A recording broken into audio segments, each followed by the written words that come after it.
board may have said the notion of distress cannot be discussed. A robust and predictable search and rescue regime led by states is needed in the Central Med if we want to avoid such tragedies to repeat. There's one vital question here.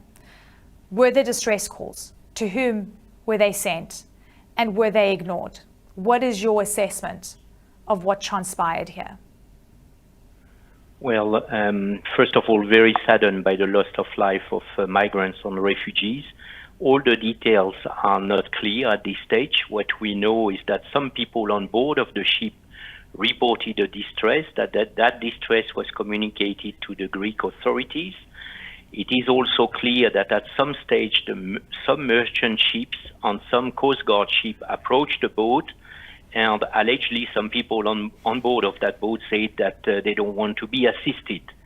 But the circumstances in which the boat has sunk, some testimony suggests that at that time there was a maneuver by the Coast Guards to take it away from the search and rescue area of Greece in order to allow that boat to continue towards another country, and that's a bit disturbing. That's why we're calling for an independent investigation of what has actually happened.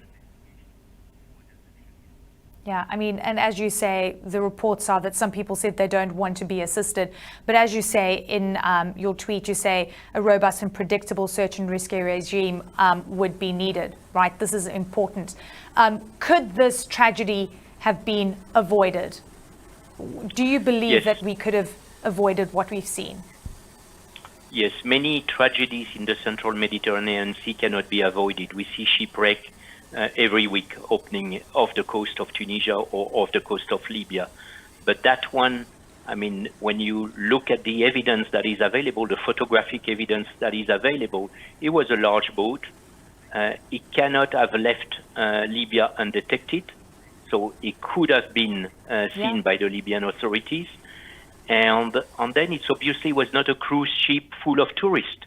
The boat was overcrowded, and we know traffickers locking people in the lower part of the boat. It was unseaworthy, and regardless of what the people said on board, people should have been brought to safety, and it was possible. Yeah, you're saying investigation needs to be conducted here. As you say, it was large enough when it disembarked Libya for the Libyan authorities to have known. Clearly, it was spotted.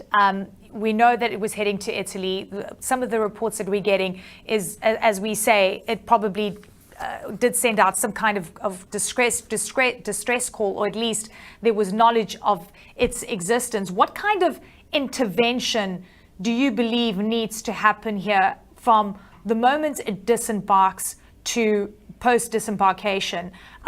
We have the technology to be able to identify the movement of these kinds of boats, at least the size of these. Yeah, absolutely. There was no problem of detection. It was detected on time by the EU border agency from one of its aerial assets. So the boat was detected. It was clear it was unseaworthy. It was clear that it is part of a trafficking movement from Libya to Europe. So the authorities had a responsibility to intervene to save life, because it was clear the boat was not going to go to its destination. But that's a practice we've seen in recent months. Some coastal states provide food, provide water, sometimes life jackets, sometimes even fuel, to allow such boats to continue to only one destination, Italy. And that's not fair. Italy cannot cope with that responsibility alone. Yeah, well, let's talk about EU policy right now on refugees and migrants. There's a sense that it is getting a lot tougher. What is the status of humanitarian corridors that exist at this point in time? What is your assessment? Well, a few states are working on establishing those humanitarian corridors or resettlement program, like it's done in the US or in Canada. But in Europe, it's still very small. So those corridors, in terms of volume, are not very credible and are not seen as an existing alternative for many people on the move. But now we need also to work upstream in some countries of transit to make sure people are not forced to engage into those very dangerous journeys. So we need programs that stabilize the population in dignity in the country where they are.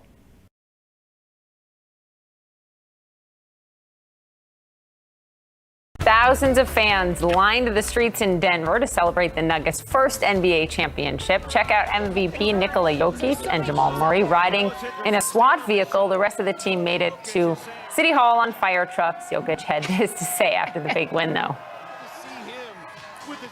Venice Parade. Venice Parade.